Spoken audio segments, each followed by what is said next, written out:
Welcome to Retrobotics. I'm Sam. I'm Liam. And today we're talking about our beautiful, gorgeous Lunar Lander. Asterisk. Asterisks, yeah. So we originally got this game as an Asteroids because for some reason, I mean, the amount of Asteroids / Asteroids Deluxe that have just come through our lives, it's frankly excessive. It's excessive, and I don't even like Asteroids, but we are just such space nerds that we saw this at Asteroids for sale at like a really good price, and we just couldn't say no. It was super close to us.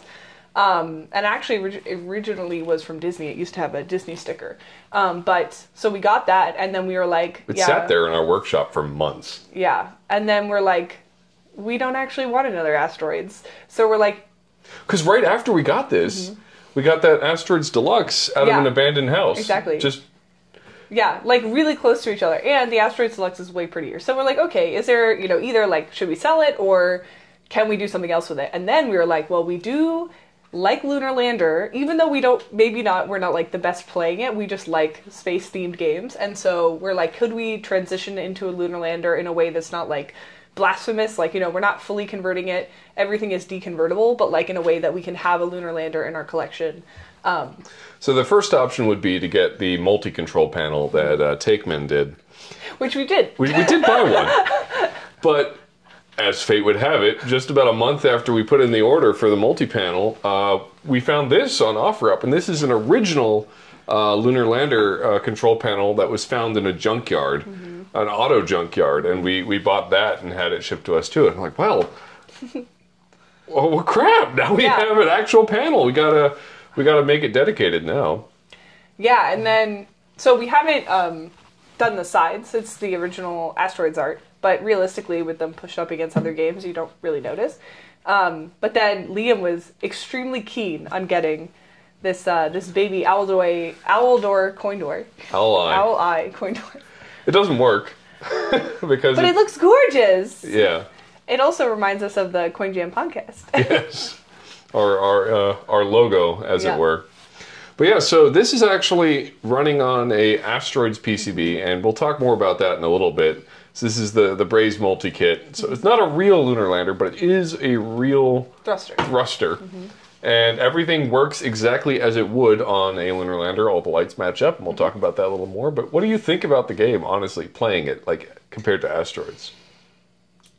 Yeah. I don't know. It's such a slow game. I do not have the patience It is the slowest Atari game. But, I mean, I like imagining myself landing on the moon whilst playing the game. I'm like, oh, I would die. Just kidding. NASA would train me a lot more before. Wouldn't that be hysterical? I, like, rock up to an astronaut, like, interview, and then they're like, well, what have you been doing to prepare? What's your qualifications? What's your qualifications? And I'm like, well, I bought a Lunar Lander, and I've been practicing, and I can do, like, -1 landings. Because what's your max? Like, my max is maybe 1 or 2. I have landed at least once, but I don't know if I've done 2 consecutive. Yeah. But you've done a couple consecutive. Yeah. No, I think I've gotten 4 or so in a row. Wasn't the newest high score? It was like 8. Yeah, it was insane. Yeah. I don't know exactly what the count was, but I remember watching that video and being, wow, I know. Somebody is really good at this game. And so recent to get a new high score, too. Did you know, actually, that there was one of these at Johnson when it came out? They actually had a special one that was built in, like a console. Whoa. I really wonder what happened to that. There are images out there of it, but it was like at the end of a hall, there was like a wall that had this coming out. That's a bucket list item. Now, I bet astronauts signed it. That'd be so cool. When did this come out? This was 1979. Okay. The immediate precursor to Asteroids. Yeah. Damn. So, a decade after. A decade. Yeah. It was easier to land on the moon. But, the landings were still going up until a couple years before this came out. Yeah. So it was relatively recent in the public eye. Yeah, but it is very pretty. I have to give it that. Even if and it's another Vector game in our Vector collection, which we definitely have a bias. Need more bias Vectors. Towards it. We don't even have that many left on the list that we don't have. Black Widow, Star Trek Captain's Chair, and Star Wars. Yeah, that's those 3. Are the big ones. I'm just saying that's not that many. Yeah, sure. It's on the list because you want it. Yes, exactly. But anyways, back to Lunar Lander. Yeah, so the changes you made are the coin door. It's playing off of the Asteroids PCB. Yes. And then we got this original game panel. But why don't you tell them about, well, and a marquee. Yeah. Reproduction though, right? Yeah. Why don't you tell them about our beautiful light display? Okay, let's talk about how we made an asteroids pretend to be a lunar lander. Our main objective was to make it behave exactly like Lunar Lander whilst in game. That means all buttons solid, thruster works, and mission select lamps accurately track the active mission. Our secondary objective was to make it more interesting to look at whilst in attract mode, because why not? We're already going to computer control it, and by computer I mean Arduinos. I definitely don't want to misinform. So, how does it work? There are two Arduinos in the resulting system. The Arduino on the left maintains knowledge of the game state by monitoring the state of the LEDs of the start and select buttons, as well as the state of each of the game buttons: start, select, rotate left, rotate right, and abort. It is also in charge of illuminating both the remaining uncontrolled cone button LEDs, rotate left, rotate right, and abort, and also governing the illumination of the mission select lights. The Arduino on the right is solely responsible for interpreting the analog thrust inputs and converting them to digital inputs interpretable by the Braze multi-game kit. Both Arduinos are linked by a single data line, which I will get to a little later. So, the first Arduino. The primary feature of this Arduino is monitoring the game state.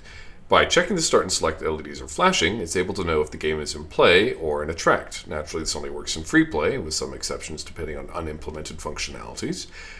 But in general, in gameplay, the Arduino commands the 3 button LEDs under its control to remain solidly lit. It also maintains a counter for the current mission, matching that of the Braze kit. Each time the select button is pressed, it increments the counter, illuminating the corresponding mission light.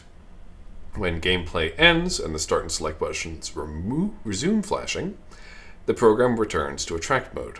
In attract mode, the mission lights perform a few fun sequences of animations, crawling left to right to left, all on and off, etc. The rotate buttons do, however, do something cool. They flash out one small step for man, one giant leap for mankind in Morse code. The left button represents a dot, and the right button represents a dash. The abort button just flashes randomly because I couldn't think of anything fun to do with it. The second Arduino, not really much to talk about there that hasn't already been said. It's hooked up to the thruster, it's directly mounted to the Braze board, it provides input. The only interesting thing is the data line between the two Arduinos. If the abort button is pressed and held for 5 seconds while the game is in attract mode, the first Arduino will pulse the shared data line to trigger thruster recalibration. Move the thruster to both extents and press abort again. All buttons are lit during this process to denote the calibration mode, and the thruster bounds will have been reset without opening the cabinet. There is potential here for future features and expansion, such as reactive button lights. You press something and then it flashes for a few seconds. Other sort of gameplay improvements, some kind of interpretable settings mode, etc. But for now, I'm happy with how it is. Fun stuff. Now, on with the show. But yeah, I think it turned out pretty dang nice. And I love your little personal touches you added. I feel like it really gives it so much charm. And yeah, I feel like it's just fun to have in the collection. And especially that marquee is gorgeous. Yeah, I have to put it up there with like too. Some of my other favorite marquees, like Solar Fox. And Solar Fox is just really good. I know. I mean, you can't. I almost would want to move it in here for the space vibes, but I know you have it. We have it near Tron because joysticks. The Poly Midway and joysticks. Yeah. It goes together. Yeah. Who knows? Maybe one day with reorganization. We'll see. I just want Solar Fox on the end somewhere. This side art, I don't care. It's just the asteroid side art. I mean, we could put the Lunar Lander side art on it. No, but then if you actually wanted to deconvert it, you couldn't. Yeah, that's true. I feel like it's not worth it for something like this where neither of the side arts are my favorite side arts ever, and again, we're only going to get another vector in here and then it's going to get squished even more and you won't even be able to see it at all. So, yeah, but I think that's it about the game. You want to do some gameplay? Yep. Yay! Time to play some Lunar Lander. Alright, so let's select our mission. We're going to go with training mission because I suck.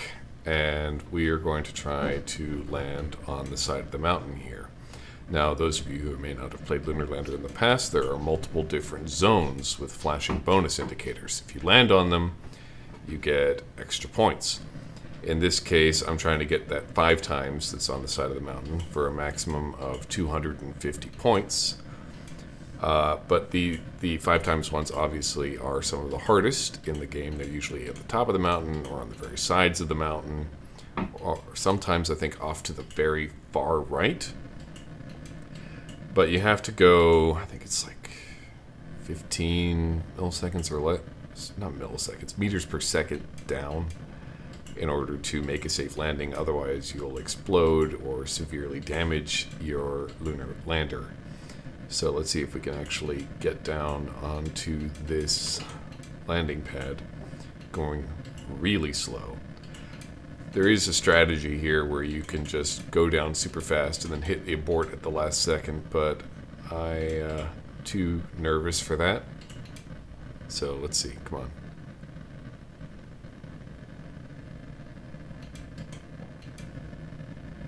Easy does it. Bam. The Eagle has landed. Now the game continues as long as you have fuel left. Making a successful landing will give you a little more fuel, but it's obviously going to run out at some point.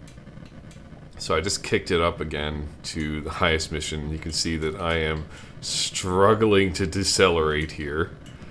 Oh gosh, and abort. Just barely.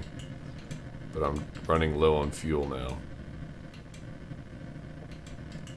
The abort takes out quite a bit when you actually use it.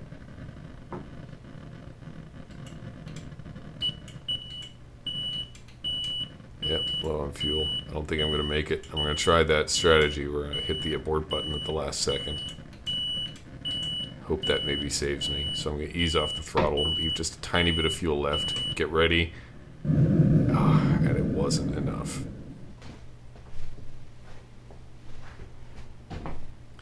Anyway, that's our show. Thanks for watching. Like and subscribe.